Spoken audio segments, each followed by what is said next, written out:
আপনি কি জানেন কিয়ামতের দিন হাসরের ময়দানে পুলসিরাতের ৭টি ধাপে আমাদের ৭টি গুরুত্বপূর্ণ প্রশ্নের সম্মুখীন হতে হবে? সেই প্রশ্নগুলো কি? আর সব প্রশ্নের সঠিক উত্তর দেবার পর ওপারে কে আমাদের জন্য অপেক্ষা করবেন? ফেরেশতারা তখন আমাদের সাথে কি আচরণ করবেন? আপনি যদি এই ৭টি প্রশ্ন জানেন তাহলে কমেন্টে লিখুন, আর যদি না জানেন তাহলে ভিডিওটি শেষ পর্যন্ত দেখুন। আরবি সিরাত শব্দের অর্থ পথ বা রাস্তা। পুলসিরাত হচ্ছে সেই ভয়ঙ্কর সেতু যা জাহান্নামের ওপর স্থাপন করা হবে। এটি চুলের চেয়েও চিকন, তরবারির চেয়েও ধারালো এবং আগুনের চেয়েও উত্তাপ্ত। কিয়ামতের দিন প্রত্যেক মানুষকে এই সেতু অতিক্রম করতে হবে। কেউ দ্রুত পার হবে, কেউ ধীরে, আবার কেউ পড়ে যাবে জাহান্নামে। যারা জান্নাতের উপযুক্ত হবে তারা তাদের ঈমান ও নেক আমল অনুযায়ী সহজে বা কষ্টে সেতু পার হবে, আর যারা পাপের কারণে অযোগ্য হবে তারা সেতু থেকে পিছলে পড়ে যাবে জাহান্নামে। মুমিনদের জন্য এই সেতু সহজ হয়ে যাবে। তাদের আমল অনুযায়ী তাদের হাতে নূর বা আলো দেওয়া হবে। সেই আলোতেই তারা পথ চিনে এগিয়ে যাবে। কেউ চোখের পলকে পার হয়ে যাবে, কেউ বিদ্যুতের গতিতে, কেউ ঝড়ের বেগে, কেউ পাখির মতো উড়ে যাবে, কেউ দৌড়ে পার হবে, কেউ হাঁটতে হাঁটতে, আবার কেউ হামাগুড়ি দিয়ে কষ্টে কষ্টে অতিক্রম করবে। এক বর্ণনায় এসেছে, এক ব্যক্তি পুলসিরাতের উপর বুকের ভর দিয়ে টেনে টেনে চলছিল। সে অত্যন্ত কষ্টে ছিল। এমন সময় তার সামনে সেই দরুদ হাজির হল যা সে দুনিয়াতে নবীর ওপর পাঠ করত। সেই দরুদের বরকতে সে উঠে দাঁড়াতে সক্ষম হল এবং দ্রুত পুলসিরাত পার হয়ে গেল। এটি আমাদের শেখায়, নবীর ওপর দরুদ পাঠ কখনো বিফলে যায় না। এখন আসুন জেনে নেই সেই ৭টি ধাপ ও ৭টি প্রশ্ন। প্রথম ধাপে প্রশ্ন করা হবে ঈমান সম্পর্কে।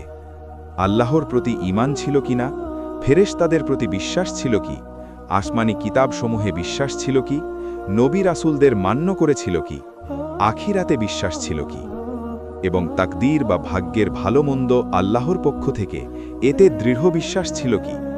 যদি কেউ এই ঈমানের প্রশ্নে উত্তীর্ণ হয় তাকে পরবর্তী ধাপে পাঠানো হবে। দ্বিতীয় ধাপে প্রশ্ন হবে নামাজ সম্পর্কে। ৫ ওয়াক্ত নামাজ আদায় করেছিল কি, খুশু খুজুর সাথে পড়েছিল কি, অলসতা বা অবহেলা করেছিল কি। নামাজ হবে মুমিনের জন্য নূর। সঠিক নামাজ তার পথ আলোকিত করবে। তৃতীয় ধাপে প্রশ্ন হবে জাকাত সম্পর্কে। যার ওপর জাকাত ফরজ ছিল সে কি তা আদায় করেছে, গরিবের হক ফিরিয়ে দিয়েছে। যারা সঠিকভাবে জাকাত আদায় করবে তারা দ্রুত এই ধাপ পার হবে। চতুর্থ ধাপে প্রশ্ন হবে রমজানের রোজা সম্পর্কে। সে কি রোজা পালন করেছে? শুধু ক্ষুধা তৃষ্ণা নয়, বরং গুনাহ থেকেও বিরত থেকেছে। বলা হয়েছে, রোজা আল্লাহর দরবারে সাক্ষ্য দেবে, হে আল্লাহ, সে আমার কারণে সারাদিন ক্ষুধার্ত ছিল। কুরআন বলবে, সে আমার তেলাওয়াতের জন্য রাত জেগেছে। তখন আল্লাহ তার প্রতি দয়া করবেন। পঞ্চম ধাপে প্রশ্ন হবে হজ সম্পর্কে। যার সামর্থ্য ছিল সে কি জীবনে অন্তত একবার হজ আদায় করেছে? যারা সক্ষম হয়েও হজ করেনি তাদের জন্য এই ধাপ কঠিন হবে, আর যারা আন্তরিকতার সাথে হজ সম্পন্ন করেছে তারা সফল হবে। ষষ্ঠ ধাপে প্রশ্ন হবে পবিত্রতা সম্পর্কে। অজু ও গোসল। ইবাদতের আগে পবিত্রতা ছিল কি? অজু ঠিকভাবে করত কি? পবিত্রতার গুরুত্ব অস্বীকার করেনি তো? কারণ পবিত্রতা ছাড়া ইবাদত গ্রহণযোগ্য নয়। এরপর আসবে সপ্তম ও শেষ ধাপ, বান্দার হক। এটি সবচেয়ে কঠিন ধাপ। মানুষ মানুষের হক নষ্ট করেছে কিনা সেটাই এখানে নির্ধারিত হবে। পিতামাতার সাথে আচরণ কেমন ছিল? প্রতিবেশীর হক আদায় করেছে? কারো গীবত করেছে? কাউকে কষ্ট দিয়েছে? অন্যের সম্পদ আত্মসাৎ করেছে? যদি কারো হক নষ্ট করা হয়ে থাকে তবে সেই হক আদায় না হওয়া পর্যন্ত মুক্তি মিলবে না। যারা এই ৭টি ধাপ সফলভাবে অতিক্রম করবে তারা পৌঁছে যাবে সেই সৌভাগ্যময় স্থানে যেখানে নবী করিম আমাদের জন্য অপেক্ষা করবেন। তিনি তার উম্মতকে স্বাগত জানাবেন। সেখানে থাকবে হাউজে কাউসার।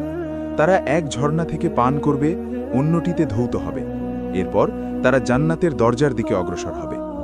জান্নাতের দরজায় ফেরেশতারা তাদেরকে সালাম জানাবে, তোমাদের জন্য শান্তি, তোমরা সফল হয়েছ। তারা এমন এক জীবনে প্রবেশ করবে যেখানে নেই দুঃখ, নেই কষ্ট, নেই মৃত্যু, এক অনন্ত শান্তি ও সুখের জীবন। তাহলে আমরা কি প্রস্তুত সেই দিনের জন্য? আমাদের ঈমান কেমন?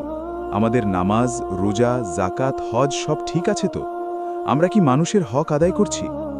আসুন আজ থেকেই নিজেদের আমল ঠিক করি, কারণ পুলসিরাত পার হওয়া নির্ভর করবে আমাদের দুনিয়ার জীবনের উপর। আল্লাহ তাআলা আমাদেরকে সঠিক ঈমান, বিশুদ্ধ আমল এবং বান্দার হক আদায় করার তৌফিক দান করুন, যেন পুলসিরাত আমাদের জন্য সহজ হয়ে যায়। আমিন।